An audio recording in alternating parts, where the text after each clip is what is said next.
दोस्तों, आज मैं आपको एक ऐसी कहानी सुनाने जा रहा हूं जिस पर अमल करके आप अपना भाग्य बदल सकते हैं। आपको यकीन नहीं हो रहा ना दोस्तों? वैसे तो आपने बहुत सी कहानी सुनी होंगी, पर आज जो मैं आपको बताने जा रहा हूं, यकीनन उस पर अमल करके आप अपने दुखों का अंत कर सकते हैं। आपने पहले क्ले जमाने में देखा होगा कि पहले सभी लोग गाय के लिए रोटी निकलते थे, फिर अपने परिवार संग खाना खाते थे।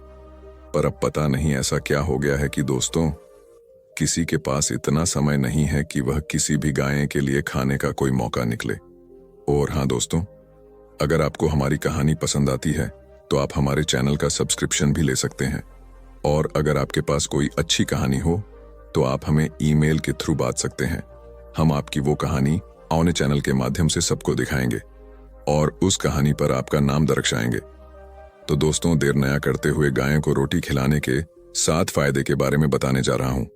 अगर आप इस पर अमल करते हैं, चाहे 1 महीना करके देखिए, आपकी हर मनोकामना पूरी होगी।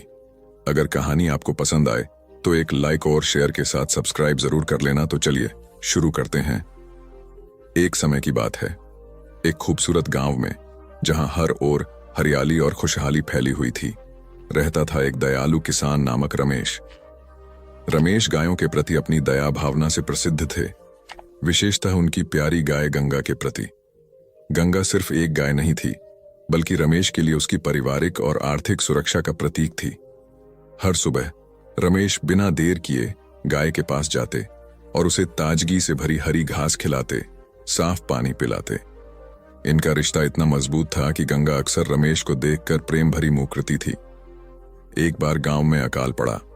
बारिश का कोई संकेत नहीं था और लोगों के लिए खेती का समय बहुत मुश्किल बन गया था। लोगों के अशांत मन को देखकर रमेश का दिल भी दुखी हुआ। वे सोचने लगे कि शायद उनकी गाय गंगा की मदद से वे अपने समुदाय की मदद कर सकते हैं। रमेश ने तय किया कि वे गंगा को अधिक ध्यान देंगे और उसे अधिक सेवा करेंगे। उन्होंने गंगा को रोटी खिलाने का निर्णय लिया। हर दिन वे गंगा को अपने खेतों में जाकर रोटी खिलाते और उसका ध्यान रखते। धीरे धीरे गंगा के द्वारा छोड़ा गया गोबर उनके खेतों को फॉर्म में लाकर खेती में सुधार लाया। पानी का संतुलन बढ़ा और उत्पादन में वृद्धि हुई। रमेश के प्रयासों ने उसके समुदाय को प्रेरित किया और उन्हें दिखाया कि प्रेम और सहायता से हर मुश्किल को पार किया जा सकता है। इस कहानी से हमें यह सीखने को मिलता है कि हमें अपने पालतू जीवनों के प्रति दायित्वपूर्ण रहना चाहिए और उनके साथ सहानुभूति और समर्थन दिखाना चाहिए। गाय को रोटी खिलाने से न केवल हमारे खुद के लिए, बल्कि हमारे समुदाय और पर्यावरण के लिए भी अनेक फायदे पूरी होती है। हर मनोकामना, ऐसा माना जाता है कि गाय को रोज रोटी खिलाने से व्यक्ति के हर मनोकामना पूरी होती है। साथ ही इससे घर में सुख समृद्धि भी बनी रहती है। साथ ही गाय को रोटी खिलाने से जीवन में तरक्की के रास्ते खुल जाते हैं। सभी महत्वपूर्ण काम बनने लगते हैं, दूर होते हैं। वास्तु दोष, गाय माता के रोज पैर छूकर अपने दिन की शुरुआत करने से आर्थिक समस्या दूर होती है। ऐसा मना किया है कि सुबह शाम गाय के नाम का घी का दीपक जलाने से और गाय को रोटी खिलाने से घर में मौजूद सभी वास्तु दोष दूर होते हैं। दूर होगी नेगेटिव एनर्जी। रोजाना गाय को रोटी खिलाने से नेगेटिव एनर्जी दूर होती है और घर में सकारात्मक ऊर्जा का संचार होता है। साथ ही रोज गाय को रोटी खिलाने से जाने अनजाने में किए गए पापों से मुक्ति मिलती है। गाय को दी जाने वाली रोटी के साथ आप चीनी या गुड़ भी दे सकते हैं। अगर आपके घर शुद्ध शाकाहारी भोजन बनता है तो आप वह भी गाय को खिला सकते हैं। ध्यान रहे कि गाय माता को कभी भी सूखी रोटी नहीं खिलानी चाहिए। इससे आपको रोटी खिलाने से मिलने वाला पुण्य प्राप्त नहीं होता। गाय को देने वाली रोटी में हल्दी लगाने से आपको शुभ फल प्राप्त होता है। सनातन धर्म में गाय को पूजनीय माना गया है और रोजाना पहली रोटी गाय को खिलाने के लिए कहा गया है। माना जाता है कि रोजाना गाय को रोटी खिलाने से 33 कोटि देवी देवताओं की कृपा मिलती है। घर में सुख समृद्धि बढ़ती है, कभी धन धान्यों की कमी नहीं होती है। साथ ही कई तरह के दोषों, समस्याओं से मुक्ति मिलती है। ज्योतिष के अनुसार यदि हफ्ते के 3 विशेष दिनों में भी गाय की पूजा करें और गाय को रोटी खिलाएं तो कई तरह के दोष और परेशानियों से मिलती है। गाय को रोटी करने से व्यक्ति के पाप दूर होते हैं। साथ ही कुंडली के ग्रह दोषों से निजात पाने में भी गाय को रोटी खिलाना बहुत लाभदायी नतीजे देता है। साथ ही कई समस्याओं को दूर करता है। रविवार को गाय को रोटी खिलाना। यदि किसी व्यक्ति की कुंडली में सूर्य कमजोर है तो उसे हर रविवार को गाय को घी लगी रोटी खिलाना चाहिए। ऐसा करने से सूर्य मजबूत होता है, उसका आत्मविश्वास बढ़ता है और उसे सफलताएं मिलने लगती हैं। मजबूत सूर्य अच्छी सेहत और प्रभावी व्यक्ति भी देता है। सूर्य ग्रह का शुभ होना जातक को अच्छा लीडर भी बनाता है। गुरुवार को गाय को रोटी खिलाना। कुंडली में गुरु ग्रह कमजोर हो तो जातक को हर गुरुवार को भगवान विष्णुआ की पूजा करनी चाहिए और उसके बाद गाय को गुड़, चना या चने की दाल खिलाना चाहिए। ऐसा करने से गुरु मजबूत होता है। शुभ गुरु सुख, सौभाग्य और खुशहाल दाम्पत्य जीवन देता है। विवाह में आ रही बाधाओं को दूर करता है। शनिवार को गाय को रोटी खिलाना। शनिवार का दिन शनि देव को समर्पित है। यदि शनि की 7.5 ढैया चल रही हो तो उसके कष्टों से निजात पाने का सबसे अच्छा उपाय है कि हर शनिवार को काली गाय को रोटी खिलाएं। ऐसा करने से शनि के कष्टों या शनि दोष से राहत मिलेगी। करियर में आ रही बाधाएं दूर होंगी, धन की आवक बढ़ेगी, बीमारियां कष्टों दूर होंगे। इन 3 दिनों के अलावा हर अमावस्या, पूर्णिमा, पितृपक्ष और सभी तीज त्योहारों पर गाय को रोटी जरूर खिलाएं। ऐसा करने से पूजा पाठ का पूरा फल मिलता है। अगर किसी की जन्म कुंडली में कोई बड़ा दोष है, उसके ग्रह प्रतिकूल हों या वह किसी संकट में है तो गाय की सेवा, काउ वर्शिप से हर तरह की बुरी स्थिति टल जाती है और देवी देवता उसकी रक्षा करते हैं। इसी वजह से हिंदू धर्म, हिंदी रिलीजन में बड़े बुजुर्ग और साधु संत गौ माता की सेवा करने के लिए कहते हैं। हमारे घरों में गायों का पालन भी किया जाता है। गाय को रोटी खिलाने से मिट जाता है संकट। हिंदू धर्म के मुताबिक अगर आप सही समय पर गौ माता को सिर्फ एक रोटी ही खिला दें तो उसका भी फल मिलता है। हर तरह के कष्ट मिट जाते हैं और सुख शांति आती है। हिंदू धर्म के अनुसार गाय को रोटी पूरे दिन में विशेष मुहूर्त में खिलानी चाहिए। अगर आप इस मुहूर्त में गाय को रोटी खिलाते हैं तो चाहे कैसी ही समस्या क्यों ना हो, दूर हो जाती है। आइए जानते हैं गाय को रोटी खिलाने का सही समय। गाय को रोटी खिलाने का सही समय 1। राहु खराब होने से जीवन में दुर्घटनाएं ज्यादा होती हैं, संतान का सुख नहीं मिलता है और परिवार में विपदाएं आती रहती हैं, गरीबी छोड़कर नहीं जाती हैं। ऐसी स्थिति में दोपहर 12 बजे 7 अलग अलग तरह का अनाज को पीसकर उसकी रोटी या जौ और ज्वार से बने आटे की रोटी काली गाय को खिलाएं। गौशाला में से किसी एक गाय की जिम्मेदारी उठाने से भी कई तरह के संकट दूर हो जाते हैं। 3। अगर कुंडली में सूर्य निर्बल है तो आप रोजाना गाय को साबुत गेहूं खिलाएं। इसके आपका सूर्य मजबूत होगा और बाकी के 9 ग्रहों की स्थिति भी अच्छी होगी। 4। सुबह सुबह गाय के दूध से बना मक्खन खाने से शरीर में कैल्शियम की मात्रा अच्छी होती है। इससे राहु और शनि की वजह से कमजोर हुआ चंद्रमा अशुभ फल नहीं देता है। 5.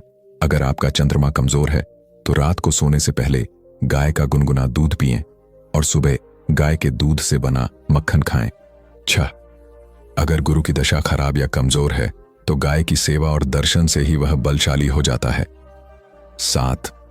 कुंडली में शनि अशुभ हो या 7.5 या ढैया चल रही है तो काला तिल या उड़द पीसकर गेहूं के आटे में मिलाकर गाय को रोटी बनाकर खिलाना चाहिए।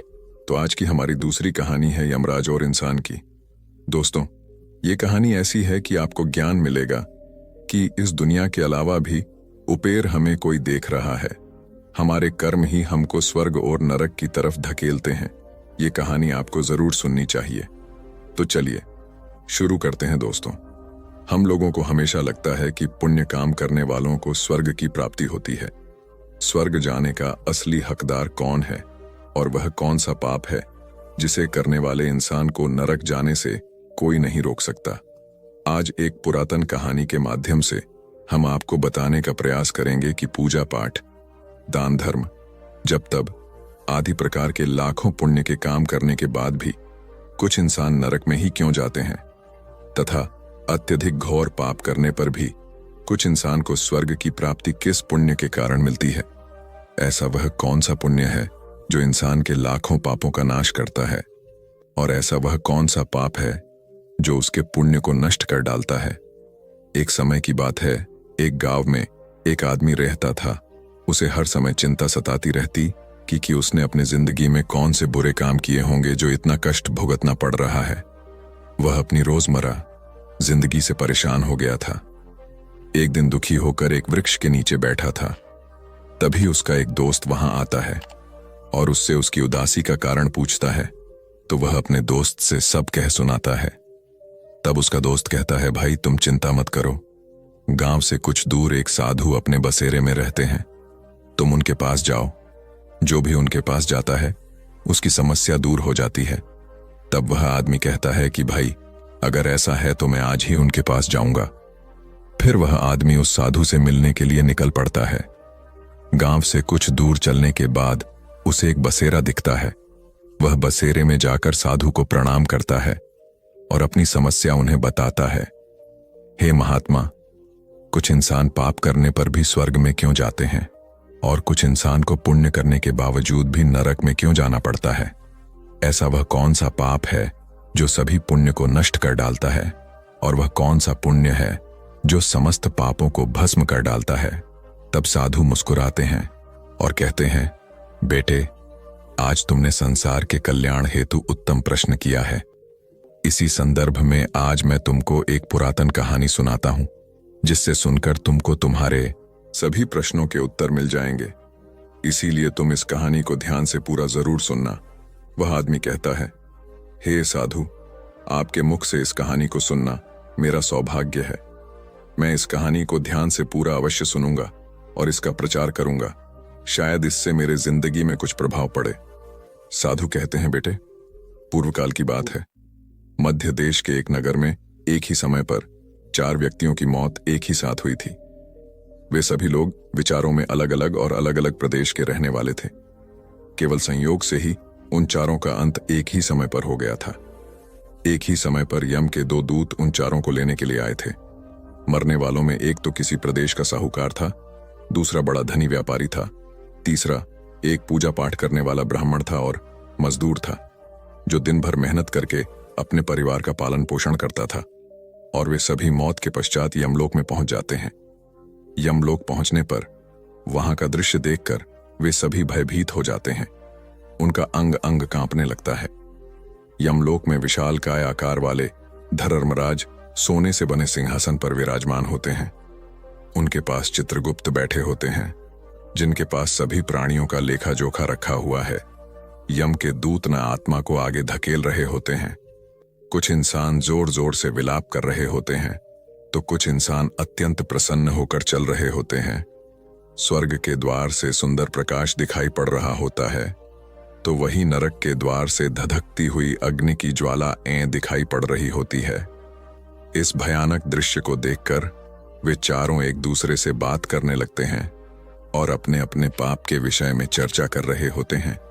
उन 4 लोगों ने अपने जिंदगी में बहुत पाप काम किए हुए होते हैं और उन सभी को यह जान पड़ता है कि अब वे चारों ही नरक में ही जाने वाले हैं। जब दूत उन चारों आत्माओं को लेकर धर्मराज के सभा में पहुंचे तो उनके सम्मुख जाकर खड़े हो गए। वे चारों सोच रहे थे कि कौन स्वर्ग में जाएगा और कौन नरक में जाएगा। धर्मराज अपने आसन पर विराजमान नहीं हुए थे। उससे पहले ही चारों आपस में बातचीत करते हुए स्वयं को ही स्वर्ग का मिलना चाहिए। यह कहने लगे। सबसे पहले साहूकार कहने लगा, देखो, मुझे तो धर्मराज पक्का स्वर्ग में ही भेज देंगे, क्योंकि मैं एक विश्वविख्यात साहूकार हूं। मैंने अपने अनेक सदकर्म से जमीन लोक पर अपना खूब नाम कमा आया है। चारों तरफ लोग मेरे अच्छे कर्म की चर्चा करते हैं। कभी भी कोई मेरे द्वार से खाली हाथ नहीं गया। जो भी आया मैंने उसे इतना दिया कि वह जिंदगी भर मेरा नाम नहीं भूल पाया है। हर तरफ मेरे नाम का यशवगान हो रहा है। मेरे द्वारा लुटाए गए दान से लाखों लोगों को खाने को अन्न मिला और रहने को आसरा मिला। इसलिए मेरे कर्म को देखते हुए धर्मराज मुझे पक्का ही स्वर्ग में भेजेंगे। साहूकार की बात सुनकर वह धनी व्यापारी हंस पड़ा और बोलने लगा, तुम तीनों तो इतने बड़े पापी हो कि तुम लोगों को नरक में जाना ही पड़ेगा। तुम लोगों ने गौर पाप किए हैं और इसीलिए धर्मराज तुम लोगों को कभी माफ नहीं करेंगे। यहां पर मौजूद मैं अकेला ही सबसे अधिक पुण्यवान हूं। मैंने अपने जिंदगी में बहुत पूजा पाठ किया है, ब्राह्मणों को दान दक्षिणा दी है, मैंने मौत से पूर्व गाय का दान भी किया है, और अब मेरे सभी बेटे पौत्र मेरी आत्मा की मुक्ति के लिए बड़े कार्यक्रम का आयोजन कर रहे हैं। वे मेरे लिए श्राद्ध दान तर्पण कर रहे हैं, यज्ञ कर रहे हैं। इसीलिए मैं सबसे अधिक पुण्यवान हूं। मेरी 2 पत्नियां और 5 बेटे हैं। इतने लोग मेरी मुक्ति के लिए उपाय कर रहे हैं। और हां, मैंने अपने जिंदगी में कभी कोई पाप नहीं किया है, और जाने अनजाने में किए भी होंगे तो मेरे पुत्रों के श्राद्ध आदि के कार्यों द्वारा मेरे पाप भी नष्ट हो जाएंगे। मैं नित्य देव पूजा करता था, मंदिर जाता था, द्वार पर आए अतिथियों को भोजन कराता था। इसीलिए मुझे पूरा विश्वास है कि धर्मराज मुझे नरक में नहीं डालेंगे और मुझे मोक्ष की प्राप्ति निश्चित ही होगी। धनी व्यापारी की बात सुनते ही ब्राह्मण जी कहने लगे, अरे भाई, क्यों फिजूल की बातें कर रहे हो? स्वर्ग में जाना कोई आसान काम नहीं है। स्वर्ग में जाने के लिए दान के साथ साथ पूजा पाठ करना पड़ता है। इसीलिए स्वर्ग में प्रस्थान तो मैं ही करूंगा, क्योंकि मैंने प्रभु का खूब पूजा पाठ किया है। पूरा जिंदगी मेरा पूजा आराधना में बीता है। मेरे शुभ कर्म के कारण मेरे लिए ही धर्मराज स्वर्ग का दरवाजा खोलेंगे, ये बात मैं अच्छी तरह से जानता हूं। जब इस प्रकार तीनों ने अपनी अपनी बातें की और अपने अपने विचार रखे, फिर वह तीनों लोग उस चौथे व्यक्ति मजदूर की ओर की देखते हैं कि अब यह क्या कहता है, क्या इसने भी कोई अच्छा काम किया है या नहीं, या फिर इसका पूरा जिंदगी मजदूरी करते हुए दूसरों के अधीन रहकर ही बिता है। दूर उन सब की बातों को चुपचाप नीचे नजरें झुकाए खड़ा सुनता रहा, और वे तीनों बड़े गर्व से अपनी प्रशंसा में झूठे थे। तभी धर्मराज अपने साथी चित्रगुप्त के साथ दरबार में हाजिर होते हैं। चित्रगुप्त के हाथों में एक मोटी सी किताब थी, जिसमें समस्त प्राणियों के कर्म का लेखा जोखा लिखा था। धर्मराज अपने आसन पर विराजमान होते हैं। उसके बाद चित्रगुप्त ने साहूकार को अपने पास बुलाया और उससे पूछने लगे कि तुम बताओ, तुम तो जमीन पर बड़े ही विख्यात साहूकार थे। तुमने अपनी जिंदगी में कौन कौन से शुभ काम किए हैं तथा कितने लोगों को दुख दिया है, कितने लोगों का भला किया है। मैं अपनी भविष्यवाणी में देखकर यह फैसला करूंगा कि आप स्वर्ग में जाने के अधिकारी हैं या नहीं। तब बड़े गर्व के साथ साहूकार अपने कर्म को बताता है। हे मुनिवर, मैं एक बहुत बड़े राज्य का स्वामी था। मेरा राज्य बड़ा ही समृद्ध और खुशहाल था। मेरे राज्य में दिनहीन गरीब लोग बहुत ही कम थे। सब मेरी छत्र छाया में बड़े आनंद के साथ जिंदगी यापन कर रहे थे। मैंने अपने राज्य के लोगों को किसी चीज की कमी नहीं होने दी। मेरे यहाँ हर भूखे को भोजन मिलता था। लाखों की पैसों मोहर उन्हें रोज दान में दी जाती थी। प्रजा के लोग मुझसे बहुत खुश रहते थे। दिन रात में यही मेरे जिंदगी के अच्छे काम हैं। साहूकार की बात सुनकर चित्रगुप्त ने अपनी भविष्यवाणी उठाई और उसमें देखने लगे। भविष्यवाणी में देखकर उन्होंने साहूकार को बताया कि तुम जो कह रहे हो वह बिल्कुल सत्य है। तुमने अपनी प्रजा को बहुत सुख दिया है, परंतु इसके साथ साथ तुमने बहुत बड़ा अपराध भी किया है। तुमने अपनी राज्य की सीमा को बढ़ाने के लिए जितने युद्ध लड़े हैं, उन युद्धों में हजारों लाखों की संख्या में सैनिकों ने अपनी जान गंवाई है। उन सब की मौत का कारण तुम बने हो। उनके परिवारों को, उनके बच्चों को अनाथ करने वाले तुम हो। उनके स्त्रियों को विधवा बनाने वाले भी तुम हो। उनकी मां की गोद भी सूनी करने वाले तुम हो। तुमने अपने ही सैनिकों के हजारों परिवारों को हमेशा दुख दिया है। युद्ध लड़कर राज्य बढ़ाने से अच्छा था कि तुम अपने पड़ोसी देशों से दोस्ती करके उनके साथ व्यापार बढ़ाते। आपका राज्य तब भी समृद्ध और संपन्न रहता। तुमने अपनी प्रजा को नहीं, सैनिकों को सुखी बनाया है, इसलिए तुम स्वर्ग के अधिकारी नहीं हो। यह बात सुनकर साहूकार चुपचाप पीछे हो गया। उसके बाद चित्रगुप्त ने व्यापारी से पूछा, आपने जमीन पर कौन कौन से अच्छे काम किए हैं? तब व्यापारी कहता है, हे प्रभु, मैंने जमीन पर जितना पैसों कमाया उसका आधा भाग अच्छे कामों में लगाया। लाखों लोगों को भोजन कराया, कई आश्रमों को दान दिया है, कई बेघर लोगों को अपने पैसों से भर दिया है, कई शहरों में मंदिरों का निर्माण कराया है, कई जगह पर धर्मशालाएं बनवाई हैं, प्रत्येक तीर्थ में भंडारे करवाए हैं। यही मेरे जिंदगी के अच्छे काम हैं। व्यापारी की बात सुनने के बाद चित्रगुप्त ने अपनी भविष्यवाणी खोली, जिसमें उसके जिंदगी के सारे अच्छे बुरे काम लिखे हुए थे। फिर धर्मराज कहते हैं, अरे दुष्ट, तूने जो पाप किया है वह तो उन चारों के पापों के सामने कुछ भी नहीं है। तेरे एक पाप के कारण तेरा सारा पुण्य फल नष्ट हो गया है। यदि तूने यह पाप नहीं किया होता तो तू स्वर्ग में जा सकता था, लेकिन तूने यह पाप जानबूझकर किया है, इसीलिए तुझे नरक में अवश्य जाना पड़ेगा।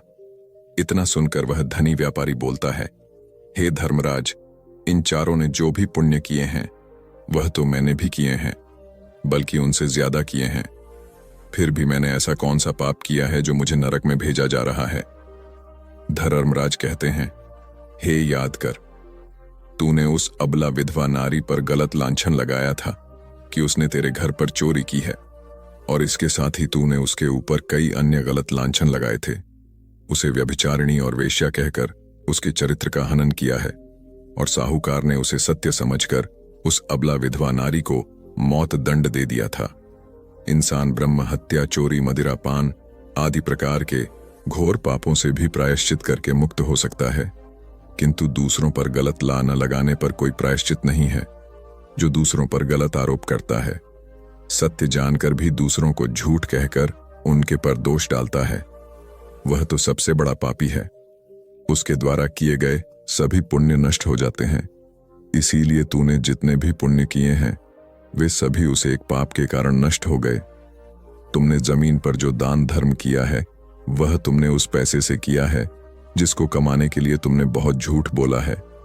तुमने बबा ठगी की है, कई चीजों में मिलावट करके बेचा है, नकली चीजों को असली के दाम में बेचा है, कितने व्यापारियों को रास्ते से हटाया है। तुम्हारे इन कर्म से अनजाने में कितने लोग बीमार होकर मर गए हैं, कितनों ने आत्महत्या कर ली, कितनों की मेहनत का पैसा तुम्हारे पास चला आया। उन सब लोगों की बद्दुआ तुम्हारे साथ है। तुमने जो कुछ भी अच्छा काम किया है वह काम शून्य हो गया है, इसलिए तुम्हारे पास भी तुम्हारा कोई शुभ काम नहीं है। तुम स्वर्ग में जाने के अधिकारी नहीं हो। चित्रगुप्त की बात सुनकर व्यापारी भी बड़ा उदास होकर पीछे हो गया। उसके बाद ब्राह्मण जी को आगे बुलाया और पूछने लगे, तुमने अपने जिंदगी में कौन से अच्छे काम किए हैं? तब ब्राह्मण जी कहते हैं, हे मुनिवर, मेरा पुण्य यह है कि मैंने हजारों लोगों को ज्ञान दिया है, हजारों यज्ञों के अनुष्ठान को संपन्न कराया है, हजारों के घरों में पूजा पाठ कराया है, दिन रात मैंने ईश्वर का जप तप किया है, हजारों कन्याओं का विवाह कराया है, लाखों पिंडदान श्राद्ध कराए हैं, अनगिनत लोगों को मार्गदर्शन किया है। इससे ज्यादा शुभ काम और क्या हो सकता है? तब चित्रगुप्त अपनी भविष्यवाणी में देखकर बताते हैं, हे ब्राह्मण महाराज, आपका कहना सत्य है। आपने वास्तव में हजारों लोगों को ज्ञान दिया है, लेकिन उस ज्ञान पर स्वयं कभी अमल नहीं किया। आपने सैकड़ों यज्ञ पूजा अनुष्ठान कराए, पर उसको निस्वार्थ भाव से किया गया, कोई काम नहीं था। तुम हमेशा से पैसों के लालची रहे हो, इसलिए तुम स्वर्ग में जाने के अधिकारी नहीं हो। अब वह ब्राह्मण जी भी उदास होते हुए पीछे हो गए। अब बचा केवल मजदूर। वह मजदूर यह सब देखकर बड़ा हैरान था कि अब तक वह जिनको इतना महान समझ रहा था उनमें से कोई भी स्वर्ग का अधिकारी नहीं रहा। तो मैं कैसे स्वर्ग में जा सकता हूं?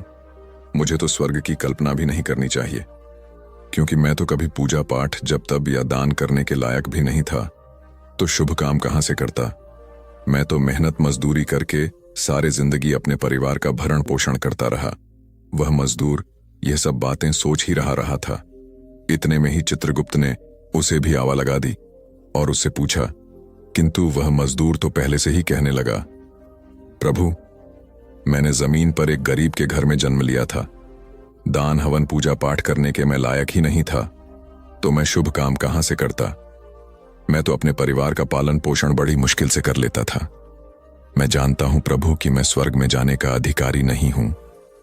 मैंने जमीन पर भी नर्क भोगा है और आगे भी नर्क में ही जाने की हैसियत है। किंतु हे प्रभु, यहां पर भी मेरी एक इच्छा है। मैं स्वर्ग में तो नहीं जा पाऊंगा, लेकिन मैं एक बार स्वर्ग को अपनी आंखों को झपका कर देखना चाहता हूं। इससे अधिक मेरी कोई इच्छा नहीं है, क्योंकि मैंने ऐसा कोई काम नहीं किया है जो कुछ देर के लिए ही मुझे स्वर्ग में पहुंचा दे। मजदूरी के बाद लोगों की सेवा के लिए मेरे पास समय नहीं बच पाता था। बचा हुआ समय मैं अपने बूढ़े माँ बाप की सेवा में लगा देता था। उनके लिए उन्हें खिलाता पिलाता, उनके वस्त्र बदलता, यही मेरी दिनचर्या थी। मुझे तो मंदिर में जाने का भी अवसर नहीं मिलता था। मजदूर की बात सुनकर चित्रगुप्त ने अपनी भविष्यवाणी में देखकर पूछा, हे मानव, तुम ध्यान से सोचकर बताओ कि तुमने कभी तो कोई शुभ काम किया होगा। तब मजदूर अपने पूरे जिंदगी के घटनाक्रम को याद करता है। तब उसे याद आता है कि एक बार उसे बहुत तेज भूख लगी थी। वह रोटी खाने के लिए बैठा ही था। कितने में वहां एक बहुत ही कमजोर बीमार कुत्ता टहल हुआ आ गया, जो ठीक से चल भी नहीं पाता था। वह आकर मेरे सामने बैठ गया और मेरी रोटी की ओर गौर से देखने लगा।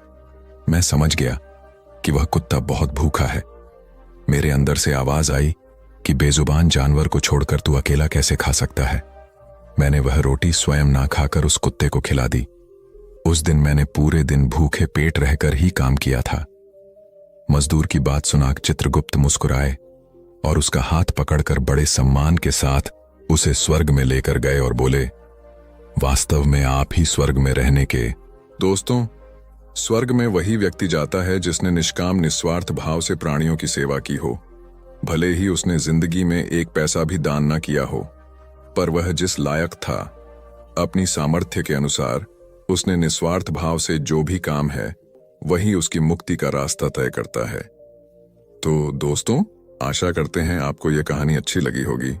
एक बार एक बहुत ही दुखी आदमी एक महात्मा के पास आकर कहता है, मैं अपने जीवन से बहुत दुखी हूं। मैं अपनी पत्नी, अपनी बच्चियों और अपने परिवार को भी खुश नहीं रख सकता। मैं स्वयं के लिए भी कुछ नहीं कर पा रहा। कभी कभी तो मुझे अपने जीवन को समाप्त कर लेने की थी। विचार आते हैं, आप इतने ज्ञानी हैं, इतनी साधना करते हैं, क्या आप मुझे कोई ऐसा रास्ता बता सकते हैं जिस पर चलकर मैं अपने बुरे हालातों से बाहर आ सकूं? मेरा बहुत बुरा समय चल रहा है। 2 वक्त के खाने का इंतजाम करना भी मेरे लिए मुश्किल होता जा रहा है। अब आप ही बताइए कि कितनी कठिन समय में मैं आखिर जिंदा रहूं भी तो किस उम्मीद में रहा हूं। कैसे अपने परिवार को खुश रखो। आपसे विनती है कि कोई साधारण सा तरीका बताने की कृपा करें ताकि मैं आसानी से समझ सकूं, क्योंकि मैं बहुत पढ़ा लिखा, बुद्धिमान और ज्ञानी नहीं हूं। अगर आप बड़ा बड़ा ज्ञान की बातें करेंगे तो शायद मैं कभी उन्हें समझ में नहीं पाऊंगा। यह सुनकर बौद्ध महात्मा ने मुस्कुराते हुए कहा, तुम एक काम कर सकती हो। फिर बौद्ध महात्मा ने सामने की ओर इशारा करते हुए कहा कि उस ऊंची पहाड़ी पर एक बौद्ध मठ है और उस मठ के पास कीड़ों का घर है, जहां पर लाखों कीड़े रहती हैं।